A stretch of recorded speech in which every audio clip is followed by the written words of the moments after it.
Dios les bendiga, hermanos. Vamos a pasar con el mensaje de la palabra del Señor. El día de hoy vamos a estar viendo Saulo, el maestro, Pablo, el apóstol. Cuando una persona entra al ejército, no llega a ser general de un día para otro, sino que tiene que empezar en rangos inferiores para ir ascendiendo en los niveles del ejército hasta llegar a ser general. Sabemos que Pablo tenía el llamado para ser apóstol, pero Pablo no empezó su ministerio siendo apóstol. Él empezó haciendo otra serie de tareas dentro de la iglesia. Y estas tareas que él hacía incluían el ser maestro. El día de hoy vamos a ver cómo Pablo llegó a ser apóstol, cómo pasó de ser maestro a ser un apóstol de Cristo. Para ello vamos a leer en Hechos capítulo número 13, donde dice lo siguiente. Entre los profetas y maestros de la iglesia de Antioquía de Siria se encontraban Bernabé, Simeón llamado el Negro, Lucio de Cirene, Manaén, compañero de infancia del rey Herodes Antipas, y Saulo. Como hemos visto en mensajes pasados, Bernabé fue enviado por los apóstoles de Jerusalén a Antioquía, porque habían llegado noticias de que la iglesia se estaba expandiendo en Antioquía. Cuando Bernabé llegó a Antioquía se regocijó grandemente porque veía que la iglesia, los hermanos estaban progresando. Pero Bernabé sabía que había que hacer un trabajo y sabía que no lo podía hacer solo, por lo cual se rodeó de hombres, de hermanos en la fe, que pudieran ayudarle para predicar el evangelio, para enseñar el evangelio como debería de ser. Entre los hermanos que Bernabé trajo para el trabajo de Antioquía estuvo Saulo. Como hemos visto, Saulo estaba en otras regiones trabajando para el Señor, pero Bernabé fue por él y lo trajo a Antioquía para apoyarlo en la labor que estaba sucediendo en Antioquía. Pero no solamente fue Saulo el que Bernabé trajo a otros hermanos que le apoyaban en esta tarea. Entre estos hermanos tenemos los que se mencionan aquí en la Escritura. Simeón, llamado el Negro. También en otras versiones de la Biblia se le llama el Níger. Simeón se piensa que era un hermano que provenía del norte de África. De ahí posiblemente su color de piel. Él era una persona de piel oscura. Y vemos que en la iglesia primitiva esto no era un impedimento. Y no debería de haberlo sido nunca. No debería de haber distinción entre razas, entre colores. Pero sabemos que a lo largo de la historia ha sido así. Sin embargo, en el caso de la iglesia primitiva no había esta serie de prejuicios. Ellos sabían que eran hermanos. Y Bernabé trajo a Simeón. Se considera que los primeros tres hermanos que se mencionan aquí, Bernabé, Simeón y Lucio, eran los profetas. Y Manaén y Saulo eran los maestros. En cuanto a Lucio de Cirene, también se piensa que él era del norte de África. Y por otra parte tenemos a Manaén, que se menciona que se crió con el tetrarca Herodes Antipas. Vemos que no solamente los hermanos que estaban trabajando en Antioquía procedían de diferentes lugares, tenían diferentes características de raza, sino también diferentes formaciones, diferentes trasfondos. Había, como en el caso de Manaén, personas que provenían de un pasado muy distinto. Tal vez Manaén había vivido en palacios junto con Herodes, pero finalmente había llegado a los pies de Cristo.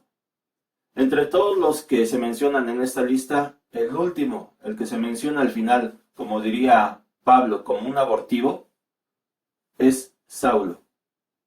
Saulo, que en este momento se desempeñaba como maestro en la iglesia de Antioquía. Todos ellos estaban trabajando, todos ellos estaban ejerciendo un ministerio para el Señor. Ellos estaban ocupados haciendo la labor del Señor. Y esto nos debe enseñar una cosa muy importante. A veces nosotros queremos que nuestro llamado en la iglesia se dé de un día para otro. Algunas personas quieren pasar de ser soldados a ser generales o capitanes. Pero esto no va a ser así. En la iglesia el Señor nos llama a hacer las funciones aún incluso más humildes. Y si nosotros hacemos y somos fieles a esas misiones que el Señor nos ha dado, entonces el Señor nos irá dirigiendo para que vayamos ocupando el lugar que Él quiere que ocupemos.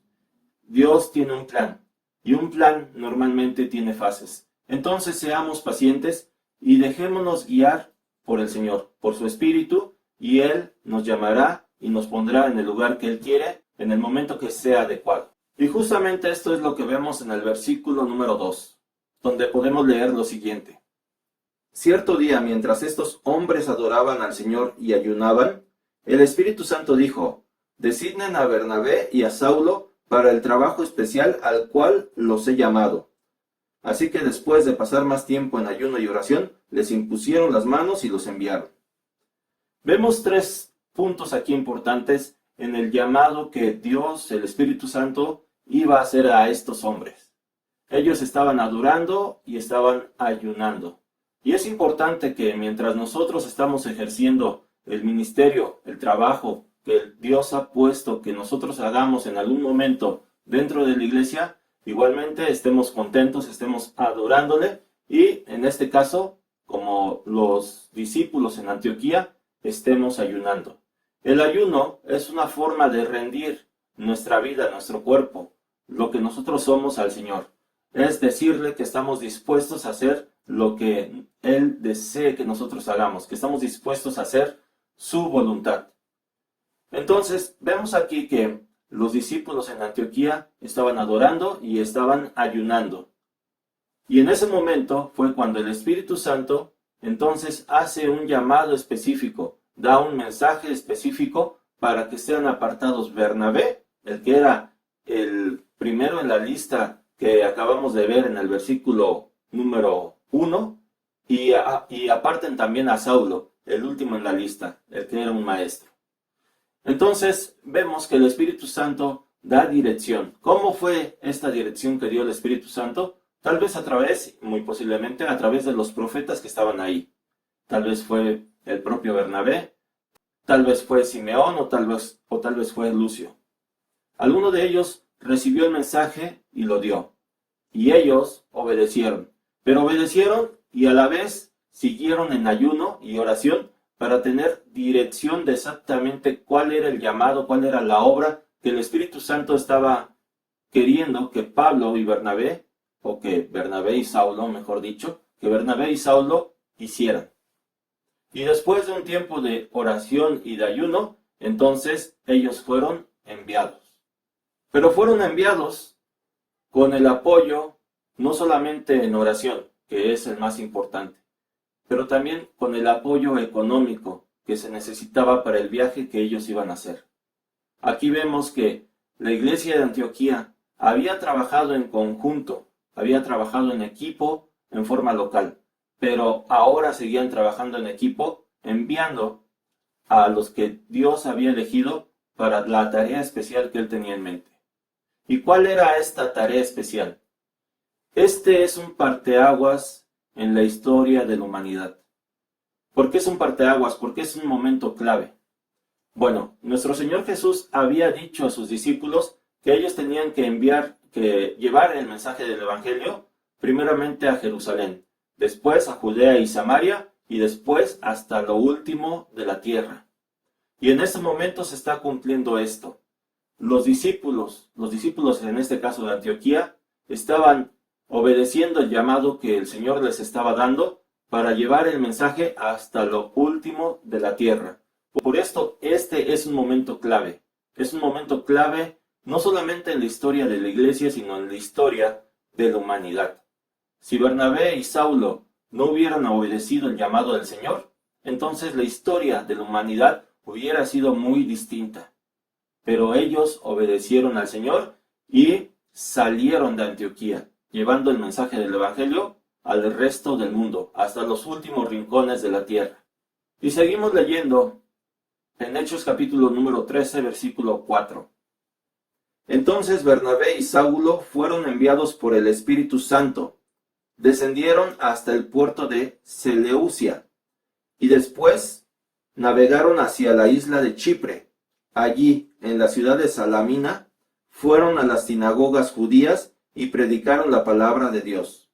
Juan Marcos fue con ellos como su asistente. 3 puntos vemos en este versículo. El Espíritu Santo los envió. Al igual que las personas en el ejército obedecen una orden para hacer una misión determinada, Bernabé y Saulo fueron enviados por el Espíritu. Ellos sabían que tenían que llevar el mensaje del Evangelio y sabían que tenían que dirigirse a alguna región.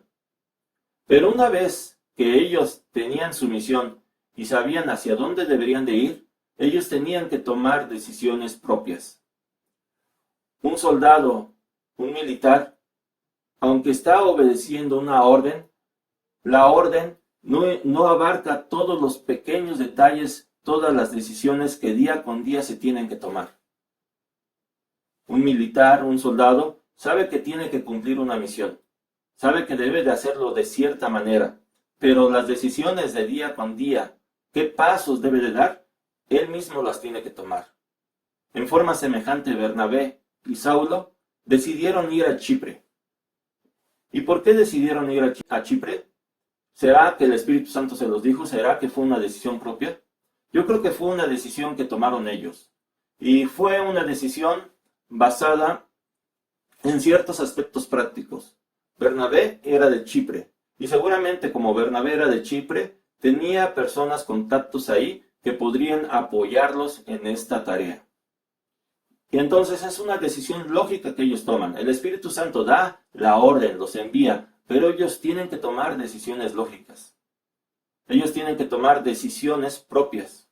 Al igual nosotros, el Espíritu Santo nos guía, nos envía, pero nosotros en nuestro día con día debemos de tomar ciertas decisiones, basados en la misión que Dios nos ha puesto. Esto fue lo que hizo Bernabé y lo que hizo Saulo. Fueron hacia Chipre y empezaron ahí la labor de predicar el Evangelio hasta lo último de la tierra. Lo siguiente que indica este pasaje es que ellos fueron a las sinagogas judías. ¿Pero por qué ir a las sinagogas? También podría haber un motivo práctico aquí. Ellos eran judíos y los que seguramente les prestarían atención inicialmente serían los judíos. Pero sabemos que no solamente el mensaje era para los judíos, sino también para todo el mundo, para los gentiles. Pero inicialmente ellos iban ahí. ¿Pero por qué? Aquí no solamente hay un aspecto práctico, sino también un aspecto que nos aclara el propio Pablo en la carta de Romanos, donde podemos leer lo siguiente. A la verdad, no me avergüenzo del Evangelio, pues es poder de Dios para la salvación de todos los que creen, de los judíos primeramente, pero también de los gentiles. De los judíos primeramente. Bernabé y Saulo tenían una misión, pero primeramente deberían de ir a los judíos y después ir a los gentiles. En forma semejante, Jesús decía que él había sido enviado a las ovejas perdidas del pueblo de Israel. Pero eso no excluía que el mensaje del Evangelio finalmente sería predicado a todo el mundo. Es por esto, por este orden que Dios pone, que Bernabé y Saulo primero van a las sinagogas de los judíos. Pero el mensaje no se queda ahí. El mensaje es predicado a todo el mundo, a los gentiles. Y un punto importante que trataremos después es que Juan Marcos los acompañaba. Él era un asistente de Bernabé y de Saulo. A esto regresaremos en el siguiente mensaje. Pero continuemos leyendo lo que dice Hechos capítulo número 13 en el versículo número 6. Después viajaron de ciudad en ciudad por toda la isla hasta que finalmente llegaron a Pafos, donde conocieron a un hechicero judío, un falso profeta llamado Bar Jesús. Ellos viajaron de ciudad en ciudad. La Biblia no nos dice exactamente cuál fue el resultado de esta labor que ellos hicieron de ciudad en ciudad, pero sabemos que en el viaje que emprendieron Bernabé y Saulo, ellos plantaron la semilla y esa semilla dio resultado. Esa semilla germinó. La labor seguramente fue ardua, la labor seguramente fue difícil, pero no tuvieron grandes dificultades hasta este momento. Ellos habían estado siendo guiados y siendo dirigidos por el Espíritu Santo Y hasta este momento ellos habían llevado una misión que relativamente había sido, vamos a decirlo así, fácil. Fácil en el sentido que hasta este momento no habían sido encarcelados, no habían sido azotados, no habían sido perseguidos. Esto cambiaría radicalmente tiempo después, pero hasta este momento no había habido nada de todo eso. Pero después de ir de ciudad en ciudad, finalmente llegan a un lugar, y en ese lugar encuentran a, como se dice aquí, un falso profeta llamado Bar Jesús. Pero ¿por qué este era un falso profeta? Bueno, en primer lugar, este hombre llamado Bar Jesús era de origen judío. Y se le llama que era un falso profeta, pero falso profeta ¿por qué? El nombre Bar Jesús significa en hebreo hijo de Jesús. Posiblemente este hijo de Jesús era una persona que había oído hablar de Jesús, que había oído hablar de sus enseñanzas. Pero en lugar de predicar lo recto de Jesús, en lugar de predicar el mensaje correcto del Evangelio, él estaba predicando cualquier otra cosa.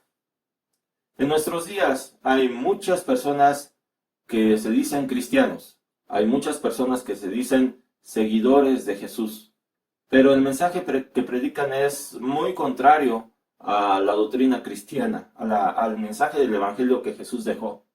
Podríamos decir que son semejantes a Bar Jesús, falsos profetas. Y entonces Bernabé y Saulo se encuentran con Bar Jesús. Vemos que Dios abre puertas, pero vemos también que en el trabajo del Evangelio va a haber oposición de diversa índole. En este caso, de una falsa doctrina que estaba siendo predicada en este mismo lugar por un falso profeta. Y sigamos leyendo lo que dice el versículo 7.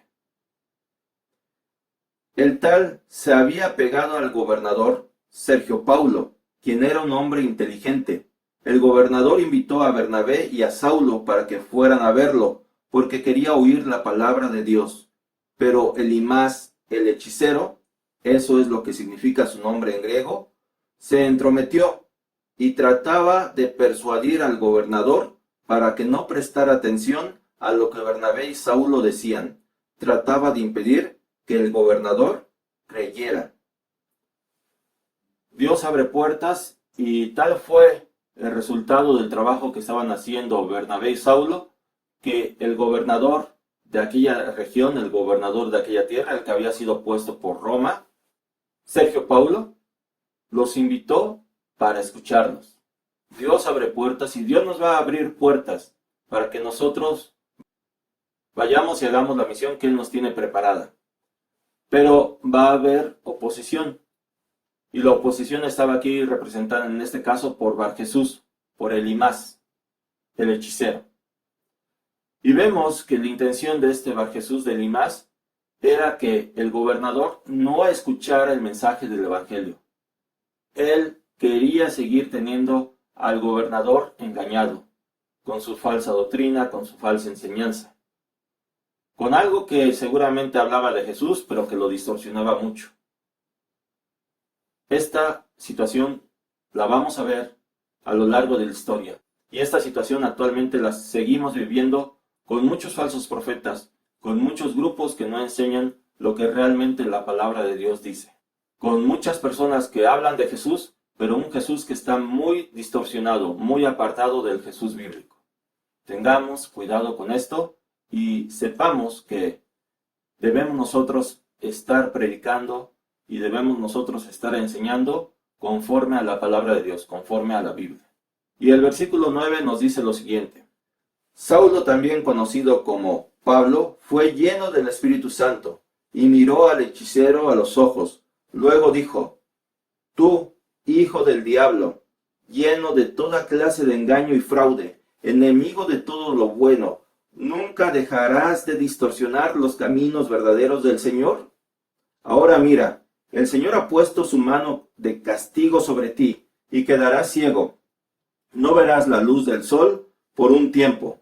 Al instante, neblina y oscuridad cubrieron los ojos del hombre y comenzó a andar a tientas mientras suplicaba que alguien lo tomara de la mano y lo guiara. Saulo aquí es transformado. Saulo aquí es ascendido y ahora se le empieza a llamar Pablo. Pero Pablo fue lleno del Espíritu Santo y en este momento él empezó a ser el apóstol. Pero siguió siendo maestro, pero él pasó a tomar otro ministerio, el ministerio de apóstol. Pablo, con la autoridad que le dio el Espíritu Santo, hizo un juicio sobre Barjesús, y este juicio fue de ceguera temporal. Esto solamente se había visto o solamente se había narrado en otra ocasión en la Biblia, con Pedro. Vamos a leer en Hechos capítulo número 5 lo siguiente. Entonces Pedro le dijo: Ananías, ¿por qué has permitido que Satanás llenara tu corazón? Le mentiste al Espíritu Santo y te quedaste con una parte del dinero. La decisión de vender o no la propiedad fue tuya, y después de venderla, el dinero también era tuyo para regalarlo o no. ¿Cómo pudiste hacer algo así? No nos mentiste a nosotros, sino a Dios. En cuanto Ananías oyó estas palabras, cayó al suelo y murió. Todos los que se enteraron de lo sucedido quedaron aterrados. Vemos una situación diferente pero similar. La autoridad como apóstol de Pedro, lleno del Espíritu Santo, juzgó lo que había hecho Ananías, y el resultado fue que Ananías murió por el engaño que él había tratado de hacer. Y en este caso, Pablo, con la autoridad del Espíritu Santo, hace un juicio sobre Barjesús. Y entonces oscuridad cae en la vida de Barjesús por algunos días. El paralelo fue grande. Bernabé y los que estaban con él se dieron cuenta de el llamado que Dios le estaba haciendo a Pablo. Pablo no solamente era un maestro, Pablo era un apóstol. Y sigamos leyendo lo que dice la Biblia en el versículo 12. Cuando el gobernador vio lo que había sucedido, se convirtió, pues quedó asombrado de la enseñanza acerca del Señor. Luego Pablo y sus compañeros salieron de Pafos en barco rumbo a Panfilia y desembarcaron en la ciudad portuaria de Perge. Allí Juan Marcos los dejó y regresó a Jerusalén. El gobernador quedó asombrado. ¿Pero por qué quedó asombrado? Aquí la escritura aclara que fue no tanto por lo que aconteció cuando Pablo le dijo a Barjesús que quedaría ciego. Quedó asombrado por la enseñanza que llevaban Pablo y Bernabé, la enseñanza del Evangelio. Ciertamente los milagros son asombrosos, pero más asombroso es lo que hizo nuestro Señor Jesús por nosotros. Más asombroso es el mensaje de amor que trae el Evangelio. Eso fue lo que asombró al gobernador. El gobernador se convirtió, el gobernador aceptó a Jesús. Y nosotros vamos a encontrar personas que escuchen el mensaje del Evangelio. Otras lo van a rechazar y otras se van a oponer. Pero nosotros debemos de cumplir lo que el Señor nos ha puesto a hacer. Y aquí se empieza a hablar ya no de Bernabé y Saulo. Vemos que todos los versículos anteriores habían hablado de Bernabé y Saulo. Pero de aquí en adelante en la Escritura se empieza a hablar de Pablo y Bernabé, de Pablo y sus compañeros. Como comentaba, Bernabé y Juan Marcos se dieron cuenta de que Pablo ahora estaba ejerciendo el ministerio de apóstol. Y como él era apóstol, entonces Pablo ahora encabezaba esta misión. Pablo ahora iba a pasar a tomar otro perfil, otro cargo. Como en forma semejante, un soldado va ascendiendo en el ejército. Y Pablo y sus colaboradores entonces van hacia otro lugar. Dios tiene un plan para cada uno de nosotros. Dios tiene una labor para cada uno de nosotros. Pero eventualmente cuando nosotros estemos preparados y vayamos madurando en el Evangelio, entonces el Señor nos va a llamar a algo más importante. Saulo pasó de ser maestro a ser el apóstol Pablo. Pero aquí también se presenta una dificultad. Juan Marcos los deja. ¿Por qué los deja Juan Marcos? Esto lo estaremos viendo en el siguiente mensaje. Seamos nosotros fieles al llamado que el Señor nos ha dado. Ese llamado no va a implicar que de la noche a la mañana nosotros estemos ejerciendo el ministerio que Dios tiene preparado para nosotros. Posiblemente en algunos casos así sea, pero en otros casos, como en el caso de Pablo, no va a ser así. Debemos empezar por cosas sencillas, o relativamente sencillas. Y debemos de poner atención al llamado que a lo largo de la vida nos haga el Espíritu Santo. Debemos de poner atención a la dirección que Él dé a nuestra vida. La vida normalmente tiene etapas. El ministerio también tiene etapas. Así que si nosotros estamos ejerciendo un ministerio relativamente pequeño, sepamos que eventualmente el Señor nos puede llamar para que tomemos mayores responsabilidades. Y si eso acontece, entonces seamos responsables, seamos maduros y tampoco dejemos que la vanagloria llegue a nuestra vida. En las iglesias a veces hay problemas justamente por esta situación de quién hace qué cosa. Y muchas personas se pelean por ocupar los primeros puestos dentro de una iglesia. Muchas personas quieren ser mayores que los demás. Esto mismo acontecía con los discípulos. Ellos discutían quién sería el mayor cuando Jesús se fuese. Pero sabemos que el Señor Jesús dijo que el mayor será el siervo de los demás. Así que, hermanos, estemos sirviendo a los demás y el Señor, en su momento, nos llamará a hacer la labor que Él desea que nosotros hagamos. Así como Pablo o Saulo pasó de ser maestro a ser un apóstol de Cristo. El Señor les bendiga y el Señor les guarde. Vamos a hacer una oración. Señor, te damos gracias por tu amor y gracias, Señor, por tu misericordia. Gracias, Señor, porque tú nos has salvado y tú nos has llamado y tienes un plan para nosotros. Permite, Señor, que nosotros podamos ser guiados por el Espíritu Santo para que el plan que tú tienes para nuestra vida se llegue a realizar. Permite, Dios, que nosotros podamos ser humildes y podamos ejercer el ministerio en el lugar y en la posición, Señor, en la cual tú nos pongas. Pero que también, Señor, podamos seguir siendo humildes y seguir, Señor, sirviendo a los demás cuando tú nos llames y nos pongas, Señor, mayores responsabilidades. Permite, Señor, que nosotros podamos con humildad y sin amargura situarnos, Señor, por debajo de alguien más. Bernabé encabezaba esta misión. Eran Bernabé y Saulo, pero después fueron Pablo y Bernabé. Y no vemos que Bernabé se haya sentido en ningún caso. Permite también que nosotros podamos ser humildes y que podamos, Señor, siempre estar al servicio de los demás y sobre todo, Señor, a tu servicio. Gracias, Señor, te damos por tu amor y misericordia y esto, Señor, te lo pedimos en el nombre de nuestro Señor Jesús. Amén. Dios les bendiga, hermanos, Dios les guarde, síganse cuidando.